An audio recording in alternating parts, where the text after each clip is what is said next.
Welcome back to the Strength and Speed Podcast. I'm your host, Strength and Speed owner and Conquer the Gauntlet Pro, Evan Preparis. We have another Q&A episode ready for you. Before we get to that, though, a quick word from this episode's sponsor. This episode is brought to you by Atomic Climbing Holds. Atomic Climbing Holds make ninja grips and OCR training tools to help you perform at your best. If you've seen pictures on the inside of my garage, or the Atomic Ninja board, which I have an article on Mud Run Guide, or if you go to the Conquer the Gauntlet Pro Team website, you'll see pictures and links to that there also. But they make training tools you can hang in your home, or some races like Conquer the Gauntlet actually uses those holds on the rig. So they're great for training because it's the same holds you'll actually experience in the race. And they have a ton of different colors. Like the color choice is almost overwhelming. A ton of different products from balance to pegboard to just rig grips to more generic climbing holds you can use to build your own wall. So check them out. It's www.atomicclimbingholds.com, and Atomic ends with a K, so A-T-O-M-I-K. All right, let's jump into the questions. So we're going to start off with your must-read book on training. Any aspect, doesn't have to be an OCR specific, that you didn't write yourself. Well, since Will was kind enough to exclude my own books, I'm going to recommend a book I've recommended on the podcast several times before. It's by Matt Fitzgerald. It's called How Bad Do You Want It? It's a great book on the mental aspects of training. And Matt really uses some really good examples. He basically takes high-profile athletes, and everyone in the book he mentions, I've at least heard of them, if not knowing the actual story that he talks about ahead of time. But he kind of goes through and explains why they're successful and what mental training tools we can use from their world and apply to our own sport or our own sporting career. So really good mental book there. But since I've mentioned that on the podcast numerous times, I'm also going to throw out David Epstein's The Sports Gene. And the first time I listened to it, I think I've listened to it 2 or 3 times over the course of 2 years. I haven't listened to it in a while, so maybe time to revisit it again. But he also talks about why athletes are successful and some of those traits that are common across multiple sports. I think that was the first book that I heard the 10,000 hour rule in, and he kind of dives into that. And, it's just a really good book, really interesting, and it talks about some of the future of sport in general that I think we've yet to see play out. So highly recommend The Sports Gene by David Epstein. I know you didn't ask directly, but I mostly listen to nonfiction. But if you're looking for a good fiction book, I highly recommend Ready Player One. That's the book that was turned into a movie, and they're actually supposed to be coming out with Ready Player 2 sometime soon. But the book is way better, has a lot more references to like 80s pop culture, and overall it's just really good. It was one of those books where I'd be on a long run, and I would actually do another mile or two because I wanted to hear more of the story instead of going back to my house. So another question he asked was, excluding money, what's your favorite, coolest thing you've won at an OCR? And I'll answer this, but I'm also going to kind of tie it back into the listeners and how you can use some of these aspects in your own training. So I've won a lot of cool things. I've got, 2 Thor's hammer that are fairly heavy from the hammer race, winning as a team and as an individual.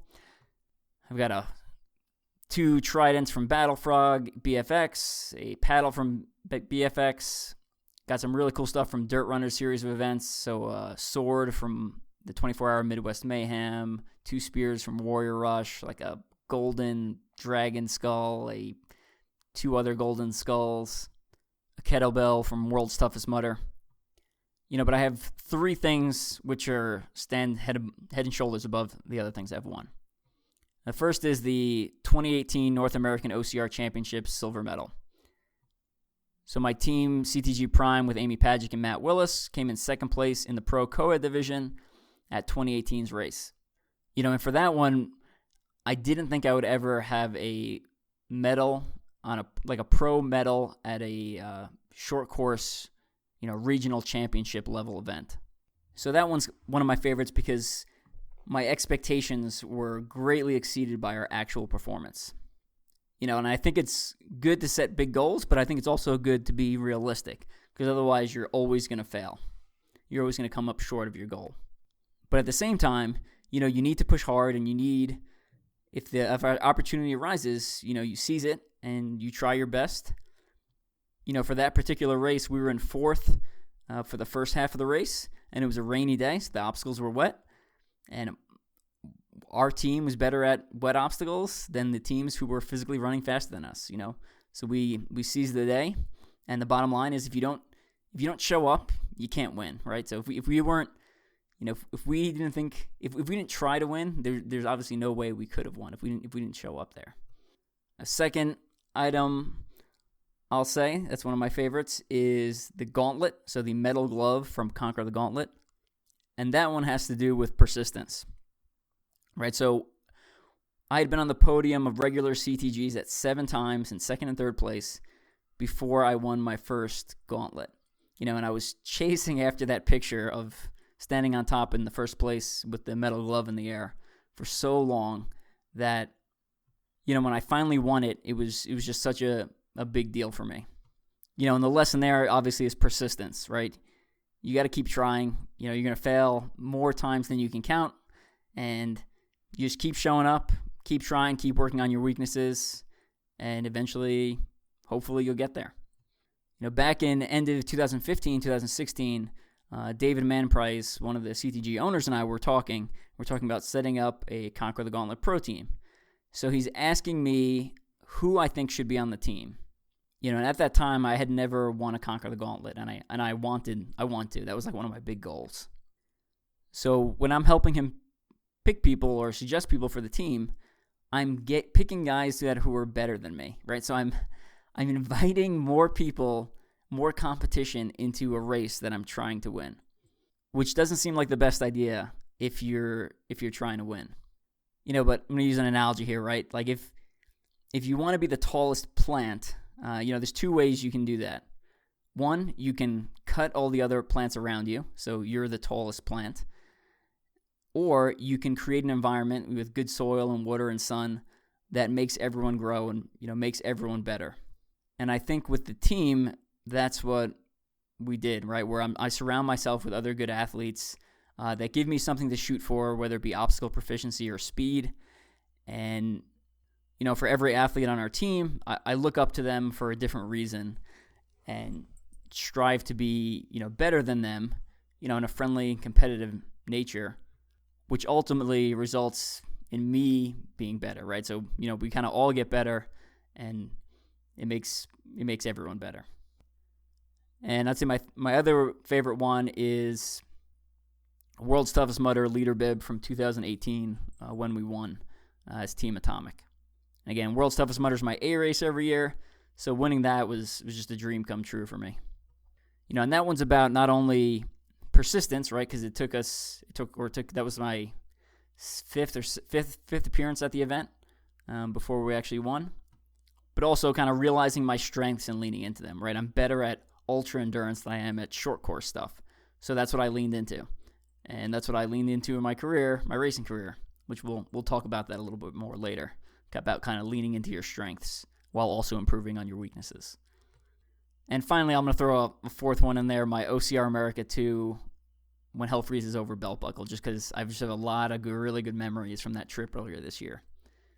So the kind of common theme among all those is intrinsic value, right? The object itself sometimes is super cool, like the gauntlet from Conquer the Gauntlet, but sometimes it's not, right? So it's like the cloth bib from World's Toughest Mudder, right? Like that doesn't mean anything to anyone, right? It's a piece of cloth. But if I had to throw everything away, those would be the last 4 things I threw away from my OCR stuff. So next question. As someone who's married to a non-active participant of OCR, so my wife just takes pictures and takes care of the kids, doesn't actually race, how do you manage OCR in a way that keeps everyone happy and the relationship healthy? OCR is an expensive and time-consuming sport. What advice would you give to someone where OCR is a major part of their life, but not their partners? So I'll start off with the first half. Keeps everyone happy and the relationship healthy. Now, I feel like I may not be the best person to answer this question, but I'll try my best.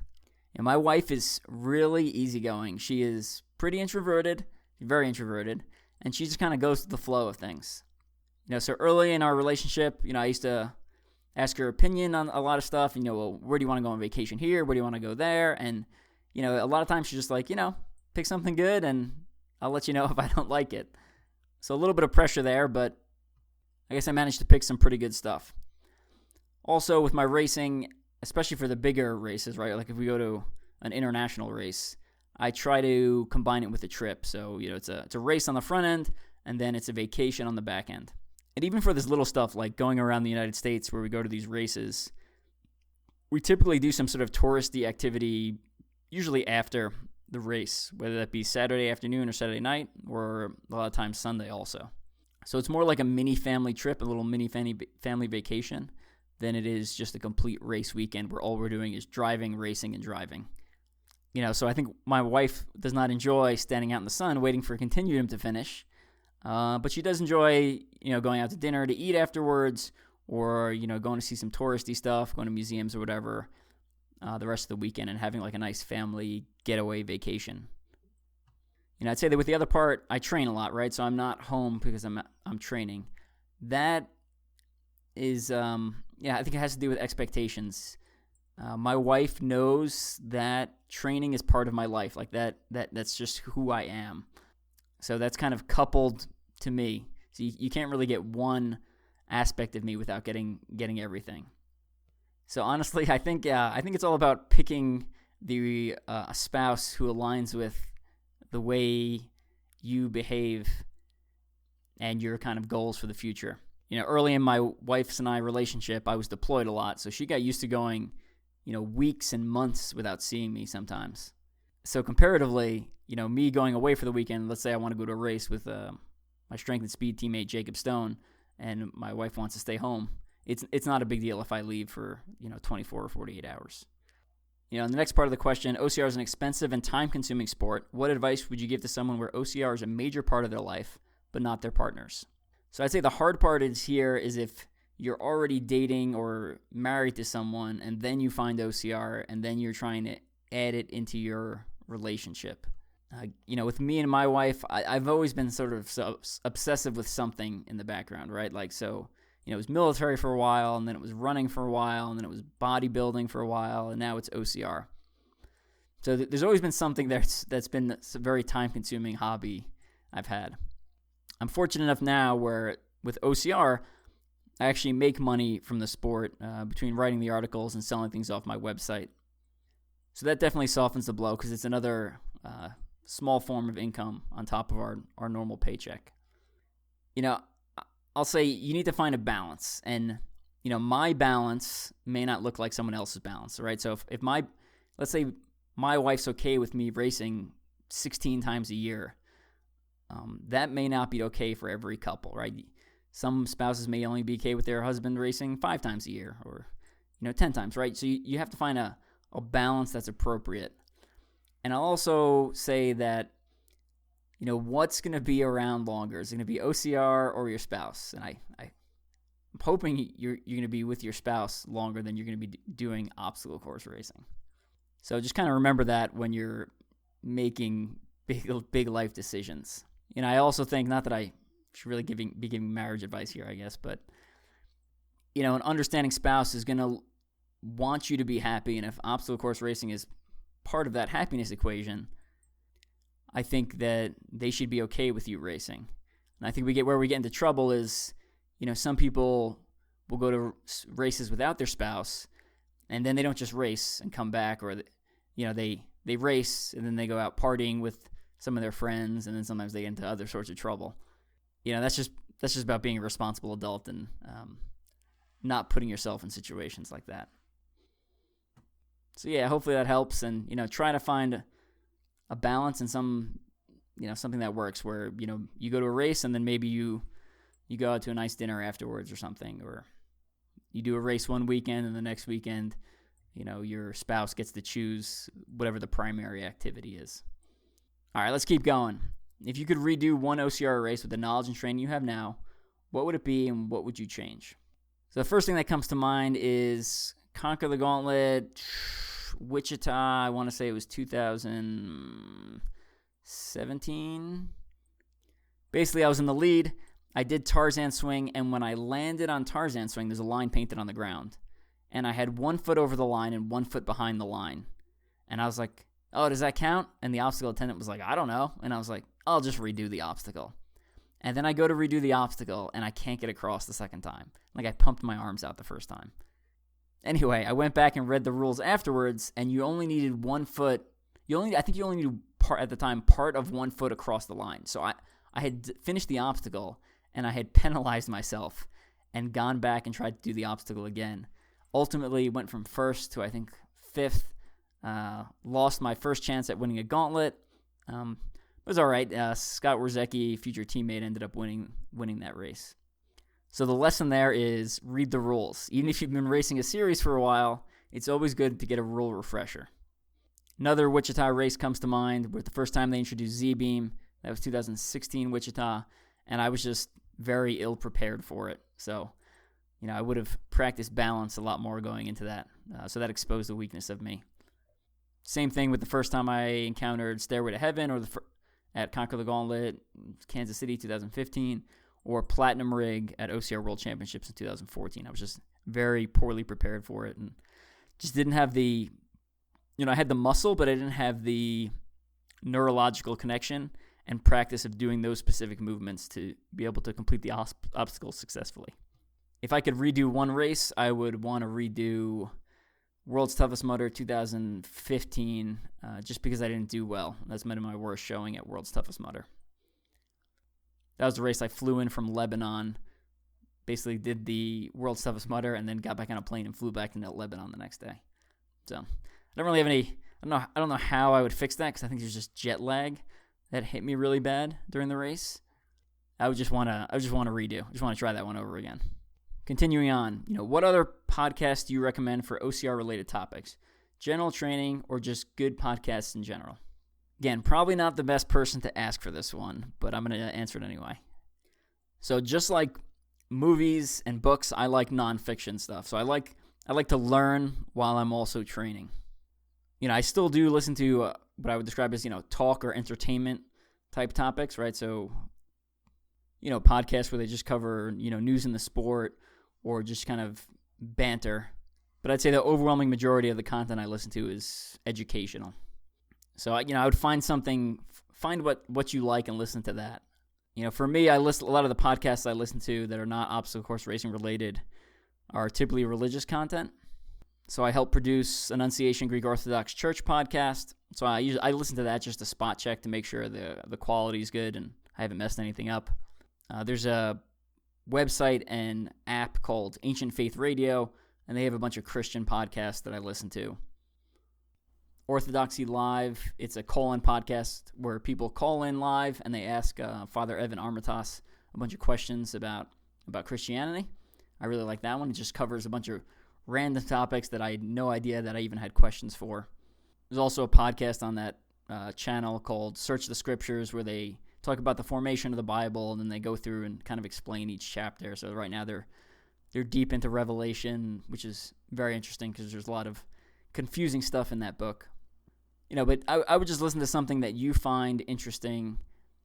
I've tried listening to Jurassic Park podcast for a while, and it's some good episodes, but it was just too, there's not enough new content coming out about a movie where, one movie comes out every couple of years.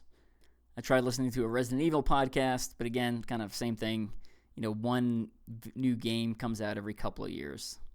A non-fitness related podcast that I've listened to that is actually really funny is called How Did This Get Made? So the guys from the league and one of the girls from the league, that show where they talk about fantasy football, which I don't like fantasy football and I have no interest in football, but I think the league is a very funny show. And their podcast is equally as funny, if not funnier. And what they do is they go through a bunch of movies and they basically make fun of them. And they're like, how did this movie get made? And they point out all the glaring things wrong with it. So I highly recommend going over and checking them out. The two best episodes they've produced or that I've listened to are one, The Demolition Man, where they talk about Sylvester Stallone and Demolition Man. And there was a point there in that podcast, I don't want to ruin it for you in case you want to go listen, but I laughed so hard I had to stop running and just stand there and finish laughing before I could continue running. So highly recommend that one.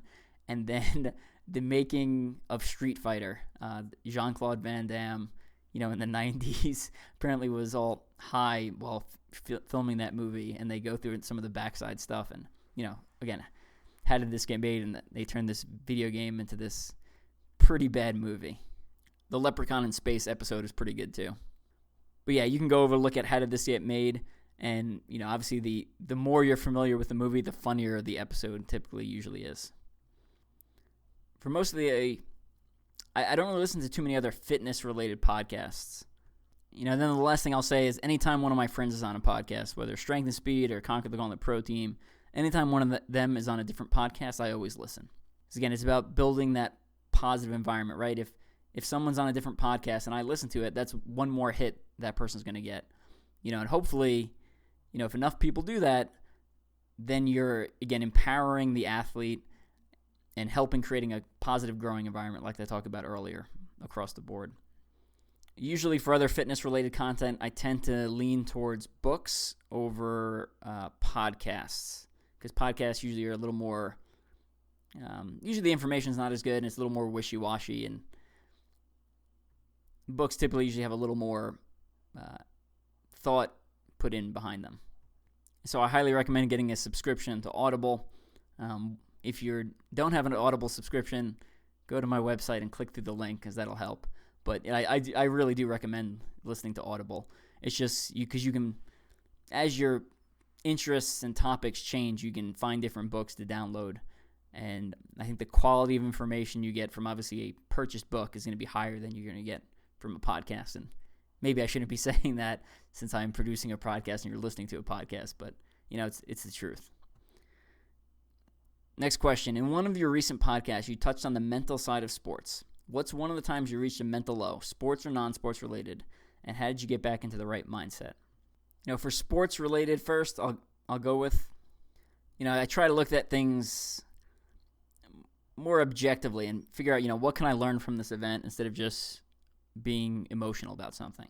So my OCR career has been pretty good where I haven't had too many major failures that I would call like a failure in racing.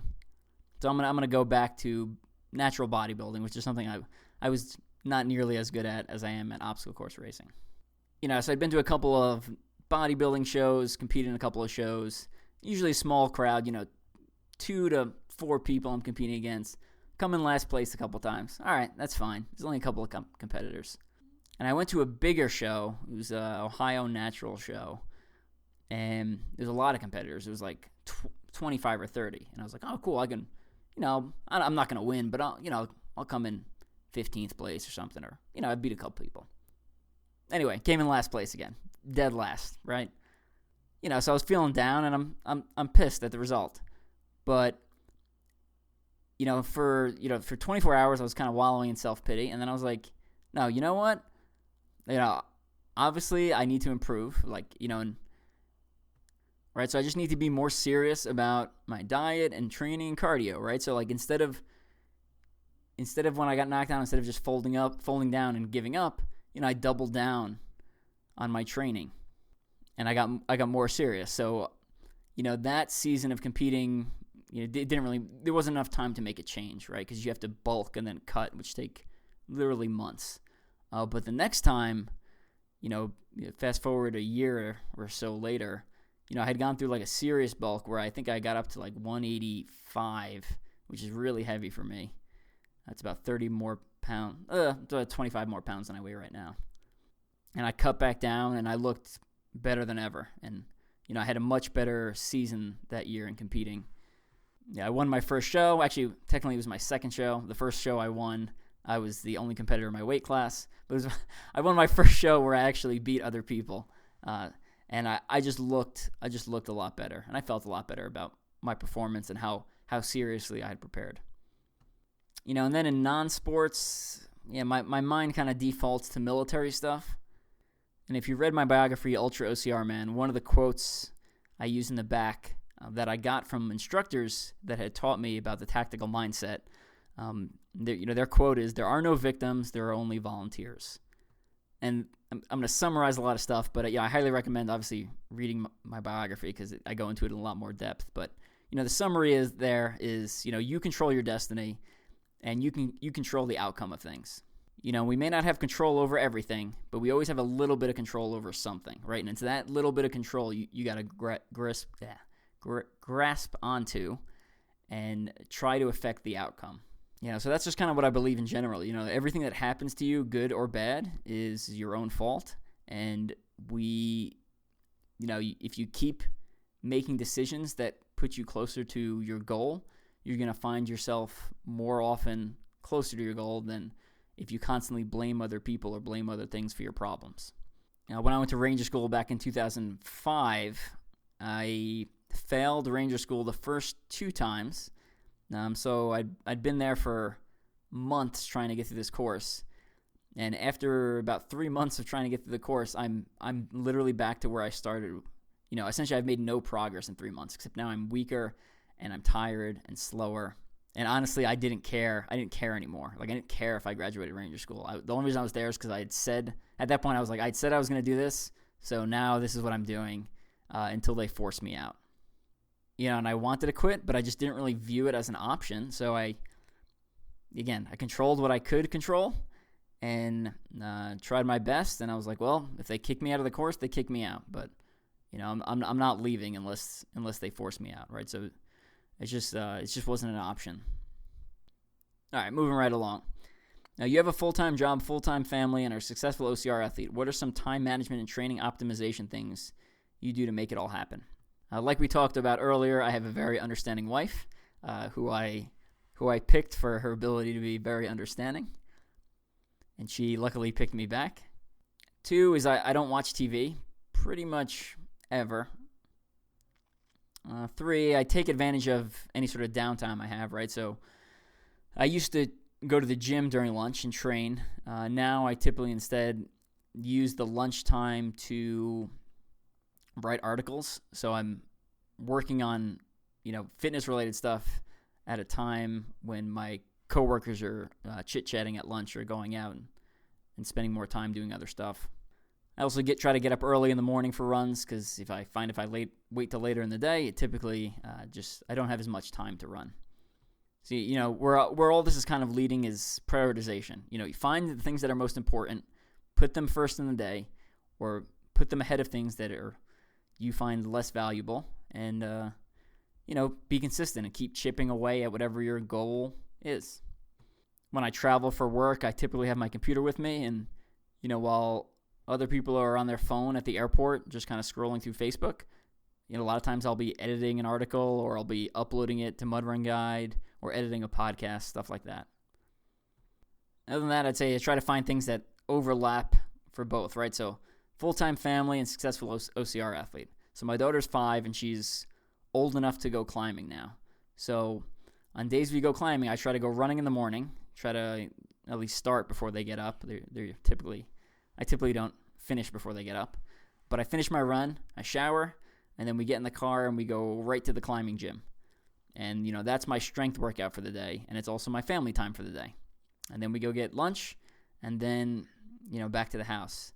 And in those days, I find as long as I'm continually moving and continually engaged, I find I have more energy versus if I went for a run and then came back and sat home for a while and kind of let my heart rate drop and relax and then try to get the motivation to go climbing later. I find if I just stay on all the time, I feel like I can get more done in a shorter amount of time. And also, getting up early also helps with that. And then also, again, prioritization on everything, right? So I think, I know that, there are times I have not made the best career moves because I wanted to do some sort of racing stuff. So, that feeds into my overall happiness. And for me, having a fulfilling racing life and family life will make me happier in the long run than essentially getting the next position along my career path that's going to help me, make more money or, get that rank or get that command position. And that's just me looking at things on, what makes me happiest. And for some people it's money, but not for me. I think in general, if you're too money focused, you'll find that, not to get too deep here, but you can never have enough money, right? There's always more money to have, and there's more stuff to have. I just don't think that's gonna make, obviously it helps to pay off bills and not be in debt and stuff like that. But there's a limit to the more money you get, there's not an exponential growth on happiness, I don't think. And you can see it. My wife watches some reality shows sometimes, and I see some of these reality stars, and they're like, I have Gucci baby bottles. And I'm like, what? Why would you buy a Gucci baby bottle? Like, do they even make baby bottles? That's ridiculous. But that's kind of the extreme example of it. All right, continuing to crush through these questions. New people coming into the sport often see the people at the top as always being successful, but in reality, it often takes several years of being in the sport before being consistently competitive. As one of these successful OCR athletes, what's something you started doing or realized you had to do in order to get the competitive level you wanted to be? Big one is identify and then focus on your weaknesses. And you can't identify your weakness unless you race often enough to expose your weaknesses. So I had to race often enough where I found out that I was not good at balance, right? And that's something I had to specifically work on, whether it be Z-beam or slackline, right? I had to specifically work on those after completely blowing it in several races. I also had to race several different race brands and race styles and race distances, right? So, competed in stuff that's very obstacle heavy and technique based, like Savage or Conquer the Gauntlet. I've also competed in stuff that's more speed focused, right? So Rugged Maniac, Warrior Dash, where the obstacles play less of a role. I've run short course, so North American OCR Championships 3K, all the way up to ultra distance, so BFX, World's Toughest Mudder, Shell, Hell, and then gone beyond with some of my charity events that are multi-day. So basically I had to sample enough of the sport to figure out, 1, what I was good at, and 2, what I liked, and then, 3, what were my weaknesses.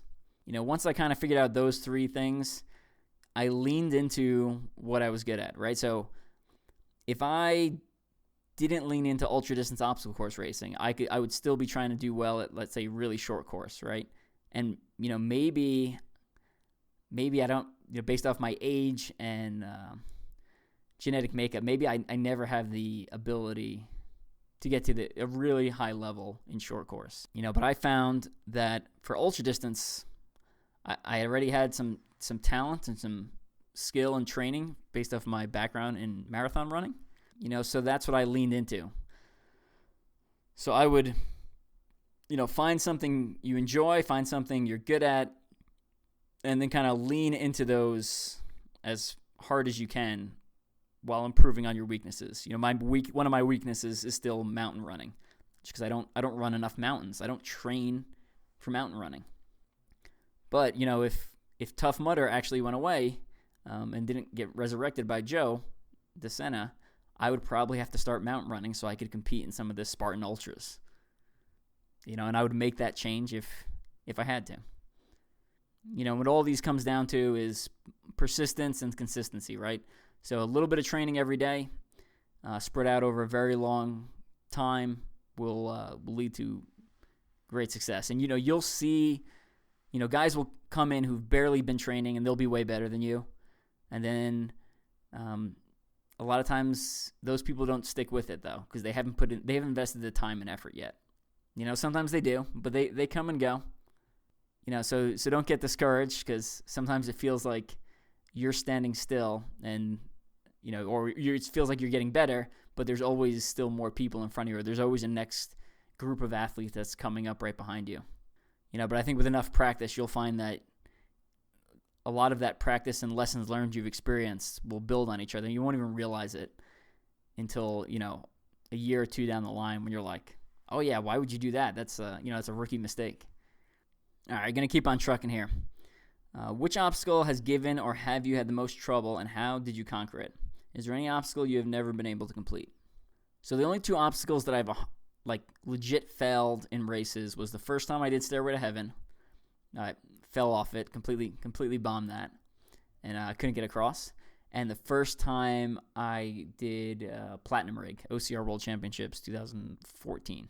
I just had never hung from my hands in any other manner than doing monkey bars. And for both of those, and this really goes for any obstacle you're trying to do.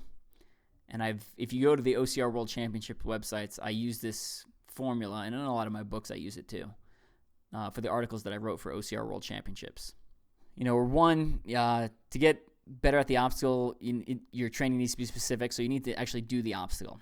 If I don't have Stairway to Heaven, or I don't have access to devil steps at a ninja gym, The next best thing is to mimic the movement, right? So mimic the hand movement. So when you're in Stairway to Heaven, your hand is in like an L-shaped position, like a false grip position.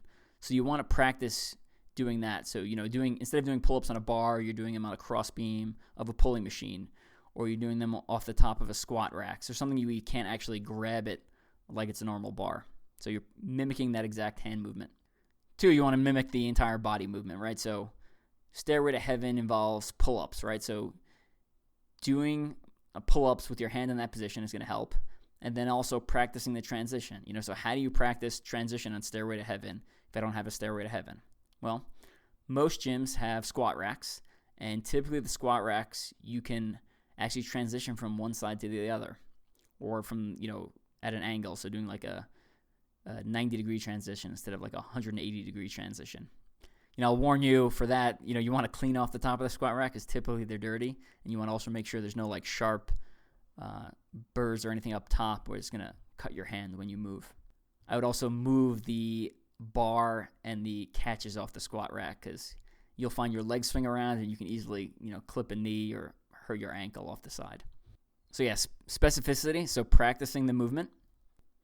Like we talked about when Miranda was on the podcast, about progressive. So as you continue to get better, continue to make things harder. And then also try to make it enjoyable. So again, if you enjoy something, you're going to put more time and effort into it. I'll also add, for getting better at a specific obstacle, you want to prioritize it. So if you're not good at Pegatron, the first thing you want to do after a rest day should be Pegatron, right? Like practice it when you're fresh. Once you can do it when you're fresh, then you can start doing it later in your workouts. Then you can start doing it, as a second training session, in your morning's training session was the run. And then you can start doing it in the middle of a run. So I'm running and then I do Pegatron and then I continue running. For me personally, I find many of the obstacles actually get harder in training for me just because I don't have that adrenaline going and that pressure to perform. Other than that, I have lost my elite band on several of Conquer the Gauntlet rigs, but so far only ones where I was running continuum. So basically I did the rig once, failed, and then I was like, well, my priority is continuum this event, so I essentially took the penalty option for continuum, gave up the elite band, and kept running. Could I have gotten across those rigs if I was only doing the elite race? I would like to think so, but you never know because I never had to get pushed to that level. However, in the past, I did get pushed to that level. There's a video of me doing so many Wichita problems.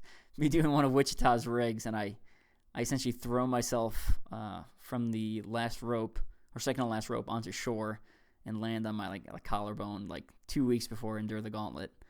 So not the best logical decision, but kind of go all in. So there's not been an obstacle that I've encountered that I have not been able to complete that's actually in races. There's plenty of stuff when I go to the Ninja Gym that I can't do, and I think that makes us better, right? So if we train obstacles with ninjas and I train running with runners, it's going to expose my weaknesses and allow me to get better and hopefully get better faster than the sport's evolving. So when the sport does make something harder, it's still below the level I've been training at because I'm used to training with all these ninja obstacle specialists. I simultaneously look forward and dread the day when I find an obstacle that I can't conquer. But I think with most things, practice, and you'll eventually get there. Now, for some people coming into the sport, right, if you're from a pure running background, you may not physically have the muscle to do some of the obstacles yet. And that's going to take a little bit longer to develop that muscle strength and that neurological connection to actually do the obstacles. I think it was Callie Schweikart podcast, I think it was earlier this year, and I'm pretty sure, that's a really good episode, so if you haven't listened to that one, definitely go back, but I think she was the one who basically said, the kids that were performing the best that she works with are just ones that can move well, right? So they can just do basic movements really well, and, so essentially if you have the fitness level, I have the cardio level to do things, and I have the muscle from strength training, where I can pick up most things pretty fast now because of that, because I have the foundation there, and then it requires just a little bit of practice and building that neurological connection where I get my body used to doing whatever specific movement I'm doing. So much more capable now than I was back in high school when I did not have the muscle and only had a little bit of cardio. Next question. Over the years, in an effort to innovative obstacles in the OCR experience, obstacles have gotten more difficult. In general, for competitive racers, especially championship races, do you think we have reached the optimal level of balance of obstacle difficulty? And then he goes on with a bunch of follow-up questions. So I'll answer that first part. No. I'm going to say no. And we'll never reach it because, appropriately hard for one person is going to be way too hard for another person is going to be way too easy for another person. There's an article I wrote for Adventure OCR World Championships website that talks about flow state, and basically people are happiest in obstacle course races when the obstacle difficulty approaches their maximum potential without exceeding it. So essentially it's hard enough that you can barely make it across the obstacle, so you exceed your expectations, but everyone who's weaker than you falls off the obstacle. And I think that's one of the things that makes obstacle course racing great is you can always tweak the difficulty of things where the outcome of the race won't be the same every time. Where sometimes the obstacles are difficult and it favors the more obstacle proficient athlete, and other times the obstacles are easier where it favors the runner or it favors the mountain runner. And I think it just keeps the sport really interesting versus a bunch of road runners lining up with, they all say their PRs and what the outcome of the race is before it's even over. And then I also think mandatory obstacle completion also plays a big role in that, right? Whereas, in a Spartan race, if you have a couple minute lead on someone, they, depending on what obstacles are left, it essentially might be in the bag, right? That person could theoretically fail the last couple obstacles and burpee out and still win. Versus, right, a Conquer the Gauntlet race or Savage race, you can be one obstacle away from the finish line and just be stuck there. And it keeps things interesting. It also creates a unique training challenge where if you focus too much on running and not enough on obstacles, you could forfeit your ability to finish a race and lose your elite band. So he goes on, if not, which direction does it need to head? More or less difficult, and what would that look like? And I'm going to answer this with yes. So yes, I think it should expand in all directions, right? Like I love that races. We have 24-hour races, and we also have, a 100-meter race now at the OCR World Championships. I love that we have races on mountains, even though I don't do them, and we have ones that are pancake flat. I think variance. I think variance is good, and the more variance we get, the more interesting the sport is. With regards to the balance between open and competitive waves, how do you think races could economically and practically allow appropriately challenging obstacles for both levels to allow for both to have an enjoyable experience? He says he has some ideas, but he doesn't want to bias my answer. So one option, obviously, that we've seen at Battle Frog is difficulty lanes, right? So you have a couple of harder lanes, a couple of medium lanes, a couple of easier lanes. We've also seen Conquer the Gauntlet do this with, sometimes they have male sides of the rig and female sides of the rig. Again, I'm going to cite that OCR World Championships article I wrote on, I think it was called What's the Appropriate Difficulty Level for Obstacle Course Racing? Or something like that. I'll find the link and throw it up in on the Strength and Speed Facebook page. But I think at the end of the day, there's a very small percentage of people who actually care if they can do every single obstacle on there, right? Like, obviously the elites care because they're trying to win. And the people who care about their times and competitive, they care also because they are invested in the sport. They're putting in the training and the time. But I think the other 90% of the people, just the open waves, they don't care, right? Like if you go to a race with a rope climb, you'll watch, 50% plus of the people fail the obstacle, and you're like, and they don't care. They're just happy. They're just happy to be out there with their friends, running around the mud, trying some things they may have seen on Ninja Warrior. Now, the confusing part is I think that percentage that does care they're very vocal, right? Because those are the people who are going to multiple races a year. And they're also, their expectations, their achievements are not exceeding their expectations, right? So we talked about that earlier, about, expectations versus reality and performance. And if I consider myself an elite obstacle course racer, and I'm used to telling people I'm an elite obstacle course racer, or I'm a competitive, whatever you tell people, right? Or I'm a pro, whatever you say about yourself. And then you show up to a race and you can't do one of the obstacles. It is creating, an incongruence with who you see, how you see yourself, right? It's presenting a tough reality that can be hard to deal with. But that exposed weaknesses, and you can take it and be upset with it, or you can take it and learn from it and figure out, well, what am I doing wrong, and how do I get better at that specific task so this doesn't happen to me again. And it sucks. It absolutely sucks, right? Like I didn't walk away from 2015's Conquer the Gauntlet Kansas City after failing Stairway like, that was a great experience, right? Like I felt terrible. That was terrible.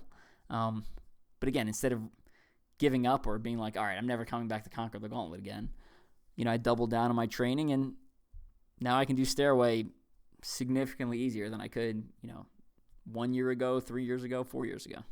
For some of the obstacles, they're really easy to scale, right? For like log carries, instead of one log, you carry two. Instead of sandbags, instead of one sandbag, you carry two. So those are easily scalable.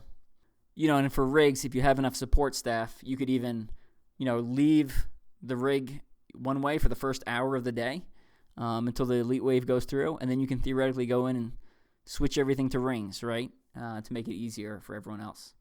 And stuff like walls, obviously, you can use a kicker board, and that, you say the elites are not allowed to use. Even on the A-frame, we've seen at Conquer the Gauntlet where one side essentially has no rungs to get up to the base of the A-frame cargo net, and so you essentially have to do like a jump / muscle up type movement. And then the other side has rungs. So, scaling difficulty lanes is an option. But yeah, I highly recommend you read that obstacle difficulty article I wrote for OCR World Championships. And again, I'll share that to the Strength and Speed Facebook page. So make sure you check that out and keep an eye out. With the general consensus to make OCR a more mainstream sport, do you see OCR ever becoming collegiate or maybe a high school sport? If so, how do you think it would be implemented standardized? I have my own ideas how to make it work. I'd like to hear yours. We talked about this a little bit on the last podcast, but to make it standardized is different, not necessarily the same thing as making it a collegiate or high school sport. So standardized would be easy. It's essentially doing a steeplechase, but instead of jumps off to the side, I have a platinum rig off on one side, I have an 8-foot wall off on one side, right? You create a couple of standard obstacles, and that is the way it creates a standard version of the sport, something you can test and then go to the Olympics with. The non-standardized version, which can still be a high school sport or a collegiate sport or be in something like the X Games, is another option. I think some high schools actually have OCR clubs. I think that's a thing at some places. I'd imagine some collegiate sports have it as like a club team. I can totally see that. And I think some brands have tried to reach out, with Battle Frog Collegiate Championships that was aired on television. And I think Spartans tried to reach out.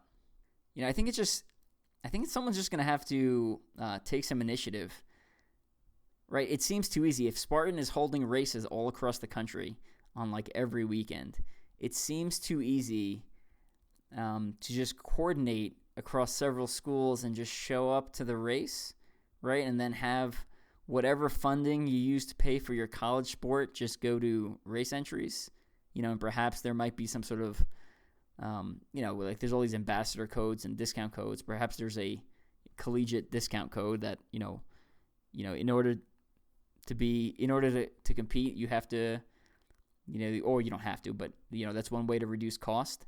And then you essentially do a collegiate wave at every race. And that's, the pros go off first. They compete for prize money. The collegiates go off second, and some of them may be faster than some of the pros. It's just the way things are. And then you have the competitive age groups, and then you have the open waves. So I think it really just takes someone reaching out and taking the initiative, and someone who has the time and energy and effort to coordinate things across multiple schools and across a region. And just like Spartan has, you have series, right? So, here's my region, here are the schools that are in that region, and here are the, 3 to 6 races, whatever, that we compete in. And it could all be aligned under one brand. It could all be under Spartan, or it could be over across multiple brands, right? Like, all right, if you're, based out of Chicago. Maybe one of yours is a Spartan, one of them's a Savage, and then maybe you drive over to, Iowa and do Conquer the Gauntlet there. Just take someone who's motivated and has the time and energy to put the effort in to get things going and get people on the same page. With all these things, it's got to start someplace, right? So it probably starts as a club thing, and then as it gains traction, gains momentum, and then it becomes more of a collegiate thing. Yeah, I've got a fairly long concept for similar things, but how do you make pro obstacle course racing bigger in the sport? And I've written an article called it's basically a concept for an obstacle course racing pro league that I've never published because I was waiting to see if someone was going to do something with it. I don't have time to do something with it to the extent I like, but it's a concept that it gets the ball moving, right? And you go, oh well, that's not really, they're not really pros. It's like, well, you got to start someplace, right? Like the first baseball players still had day jobs, right? It was a while before they were multi-million dollar athletes. And you look at any professional sport, in most professional sports, they still have day jobs. That's like the norm. The not norm is baseball players and football players and hockey players making multi-million dollar contracts. That's not normal. Most sports that say they have a professional aspect, most of those dudes still have day jobs. All right, moving on. Do you see OCR being permanently changed by COVID-19? If so, how? If these changes won't be permanent, how long will it be before things are back to normal? Well, before things are back to completely normal, I would say essentially a vaccine has to come out, and then the population of America has to actually willingly take the vaccine. Otherwise, it's going to be a slow adjustment back to what we saw, 2 years ago. I think a bunch of brands are going to go out of business. I think it's going to be very rough on people. Like I've talked about previously, if you're a race owner and you're used to making, right, let's say you make $20,000 a race, and now you're making $10,000 a race, think about what your day job is. Would you go to work for half the paycheck? So I think you're going to, brands may still make money, but they may not make enough money where it's not worth their time and energy and effort. I think bigger brands like Spartan are going to have to get more used to doing things on the cheap. So I don't know if Spartan has let go of some of their employees or what they're doing, but, they're going to have to get used to operating like they were back in, 2013 when they didn't have as much money coming in. And I think brands that don't adjust to a lower amount of race entries will not last because they'll be overspending and getting under the norm, getting under registrations of what they need to do to survive or make a decent amount of money. So yeah, every time I think the sport is leveled out and things are going to be normal for a while, things wildly change. And I think COVID-19 probably sped up the timeline for a lot of stuff where, some brands that would have lasted another 2 or 5 years are going to go out of business in 1 year or something like that. So bottom line is if you love a brand, get out and race that brand and bring your friends because, I think if we wait too long, some of the brands we love may not be around. I'm not saying that about any specific brand, just, this is what my thoughts are. Next question. What things have you learned from OCR that can apply to everyday life situations, the ups and downs of life? How has OCR in general made your life better or worse? Obstacle course racing is a great analogy for life. You've heard people, if I can overcome this obstacle in the course, I can overcome this personal problem in my day-to-day life. And that works, but it also works in reverse, right? If I can overcome whatever your personal problem is, bad breakup, family problems, you can also overcome the stuff you're facing on the course. I think in one of Joe DeSena's books, he talks about obstacle immunity, where essentially, you get used to doing challenging things as a hobby or in your life, and then when actual challenging things occur, it's not as big of a deal, right? Because you're used to being in difficult situations. If I'm used to being at World's Toughest Mudder and not sleeping and running through the night and being cold and wet and uncomfortable the whole time, if my boss is asking me to stay up and do a project that's going to take a good chunk of the night, it's not as big of a deal. I think for those of you who went to college and have experienced that, if you've done a couple all-nighter projects, you've experienced something challenging, so the next time you have to do an all-nighter project. Well, hopefully you plan it out better. But if you don't, you know that you can still physically accomplish it, right? It should be less stressful the next time something challenging like that happens in your life. With races, sometimes you have good races, sometimes you have bad races. Just like most days. Some days are good, some days are bad. But how you deal with it is on you. No one's going to make you have a good day, and no one's going to make you have a good race, right? It's up to you to do that, right? So getting back to my no victims, only volunteers mindset I talked about earlier of, the nicer way to say that is, you control your own destiny. So, if you make the right decisions, you'll be closer to your end state. And a couple of bad decisions typically won't permanently set you off course, right? But, if you make enough of those decisions, it will. And I think a couple of weeks ago, Matt Willis shared something about, how much of a role does luck play in your life? And it had a really good video, and it had a lot of good points. I'd say the one thing the video didn't touch on was, right, like, if I'm always or more often than not making good decisions, it's going to put me into a luckier category. So, it appears as luck to the outsider looking at it as an isolated event. If you look, it's more of I'm putting myself in a better situation repeatedly. And one of those times it pays off. Jump back to one of my other favorite quotes, right? The appearance of success is often those that just didn't give up. So OCR has made my life better. 100% hands down. I mean, that's not even a question.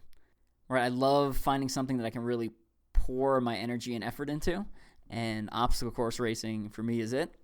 I've gotten more out of this sport than I ever thought was physically possible in any sport, right? I've gone to Lebanon and Kuwait, and then taken family trips to Australia and the United Kingdom, all for racing, and then typically a vacation attached to it. I've had sponsors provide stuff for me and cover the cost of things, and it just gave me such incredible opportunities. I'm still baffled by some of the stuff that has happened to me, right? I just consider myself very, very fortunate. Then not to mention all the great friends I've made and connections I've made and people I've gotten to interact with, and top athletes I've gotten to meet and interview for this podcast. And this podcast I hope is educational for people, but it's also educational for me, right? Like, I've learned so much from interviewing people and talking to them, and just have a better appreciation for the athletes that put in the time and effort to compete in this sport or really any other sport. I think it's also made me more understanding, right? Anytime you put yourself out there, I write books, I produce podcasts, I write articles, you get a lot of positive comments, you get some negative comments. People say some nasty stuff about you sometimes. It's the way it is, right? Big symbols make big targets. So I think that's made me more compassionate, more sympathetic, empathetic with my fellow racers. And maybe I don't always make the best decisions, but I think I made the good decision more often than not. I've got about 3.5 years left before I can retire from the Army, and I'll go get a new job.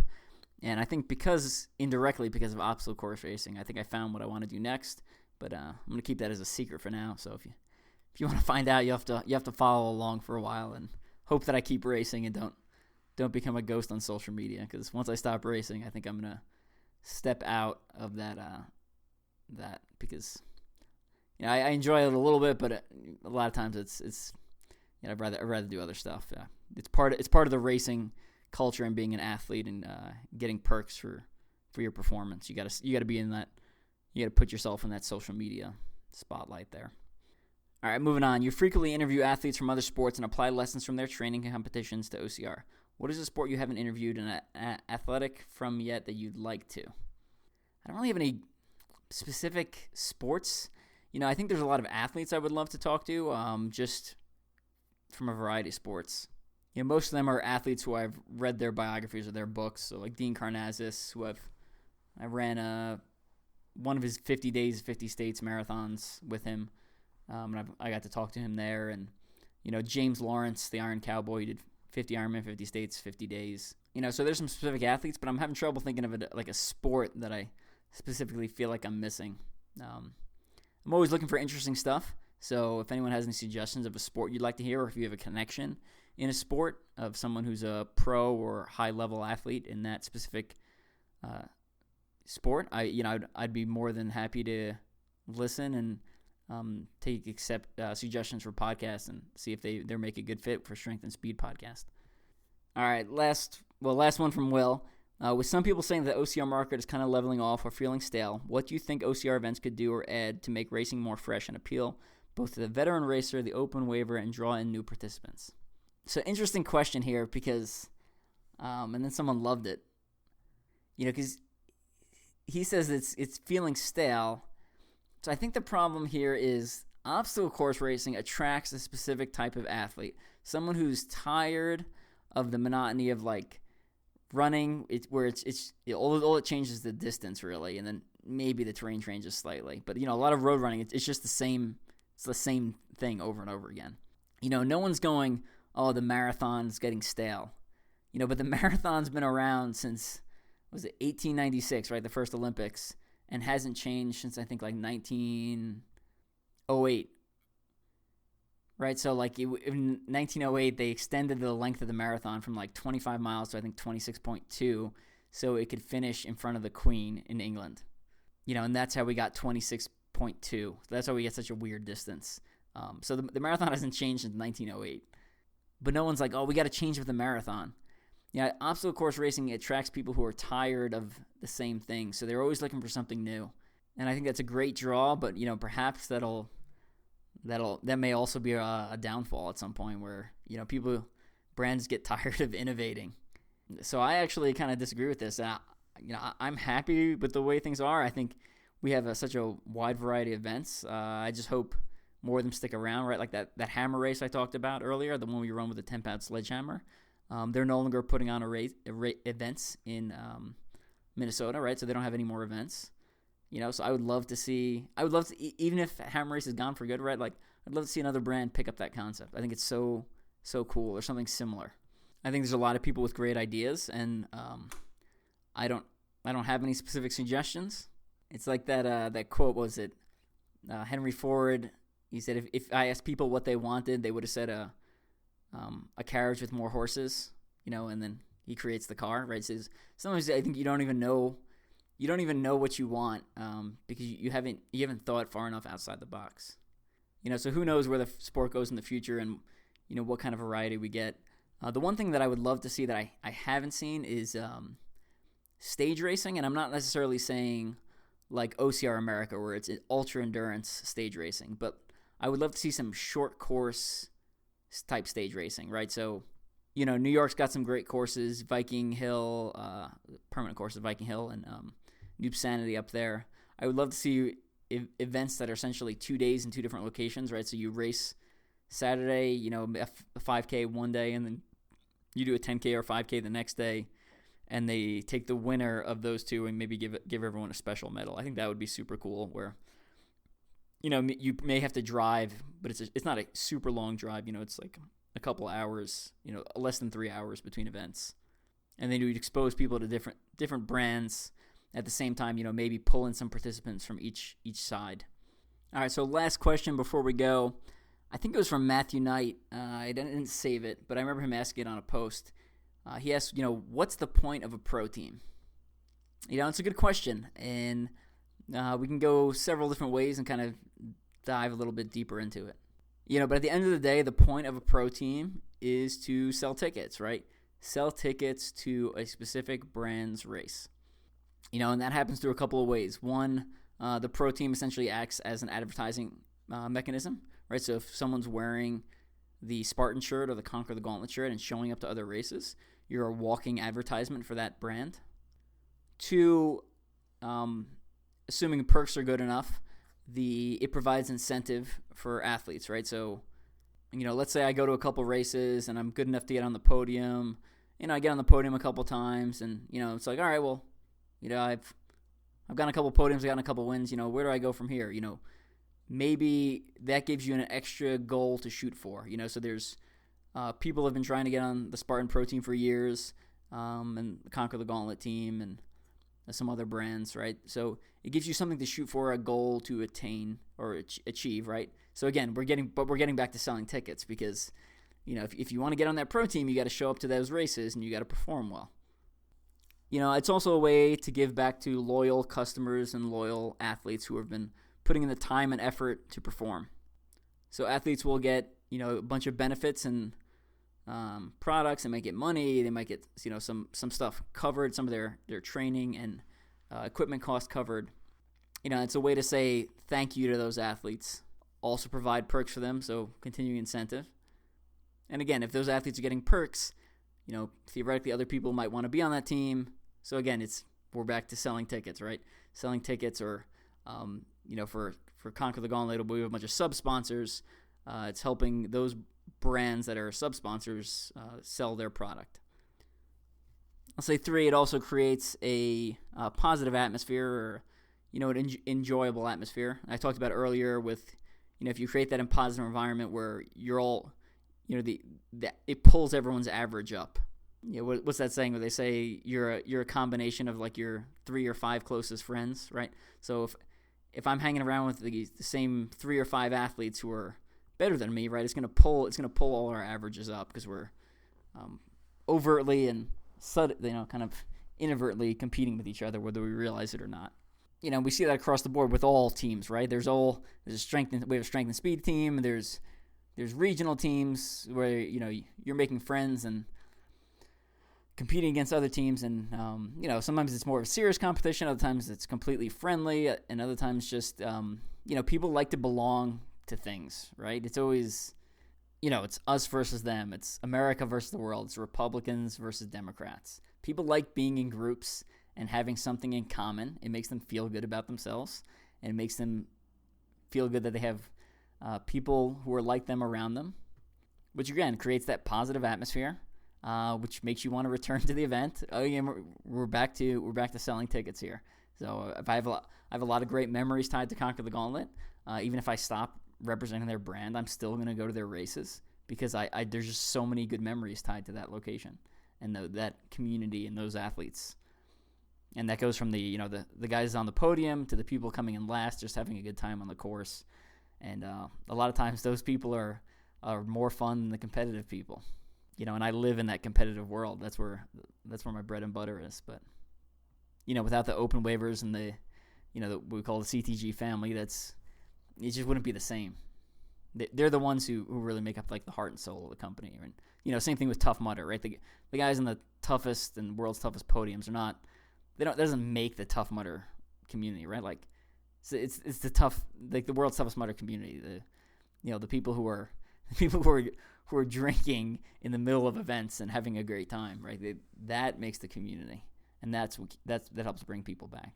And the last part I'll say is, is being on a pro team unfair, right? Does it give me some sort of special advantage, or does it give some of the Spartan pros a special advantage? Yeah, I'm going to assume that they don't know about things that are substantial any earlier than the general public, right? I know for Conquer the Gauntlet, they don't release the course map to the team ahead of time or be like, oh, here's the new obstacle that's coming. Like, we typically find out about the new obstacle when we show up on race day, just like everyone else. So as long as brands are doing that, no, it doesn't give you a particular advantage. It does help reduce costs for racing and training and competing, so perhaps that's an advantage. But I don't think that's an unfair advantage. I think, again, the athletes, whether they're on whatever pro team they're on, right, they work to get to that level, and they've achieved those things, and now they get to reap some of the benefits. When I first started competing in obstacle course racing, I remember coming back to work, and people would be like, oh, well, some of the guys you're competing in, they don't have full-time jobs, and they're not getting their masters at the same time like you are. And I was like, yeah, but that doesn't matter. That's irrelevant, right? Like, all that matters is the performance on race day. I'm going to use Ryan Atkins as an example for a minute, right? So his full-time job is competing.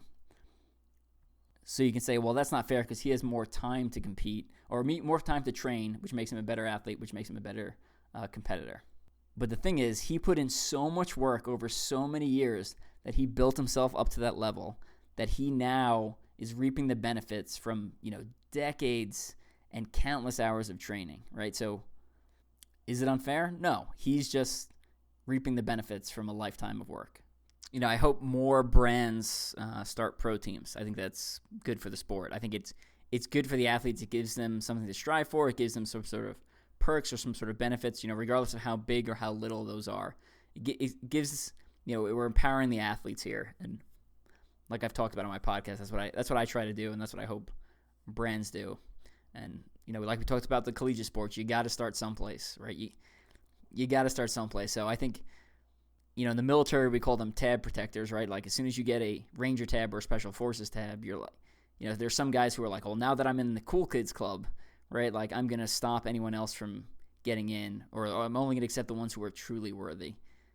And there is a standard to uphold. But at the same time, right, we have to start someplace. And, to me, the more the better, right? If more brands want to start pro teams, I say go for it. And if there are teams starting where the athletes are not as good, and then guess what? Someone else can show up and beat them and take their spot, right? Again, we're creating incentive, we're selling tickets, we're moving the sport forward in a positive direction. I wish Savage would start a team. I'm not sure if Tougher Mudder's going to come back, but I would love to see like a Toughest Mudder pro team.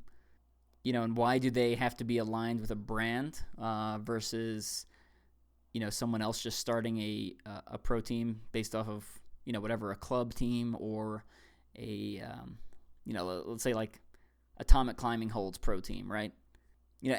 Anything can be a pro team. It's typically easier for a race brand to have a team, right? Because it doesn't cost the brand money to give away an entry, right? So if we created the Atomic Climbing Holds pro team, someone would have to pay for those athletes to enter Atomic Climbing Hold or attend other races.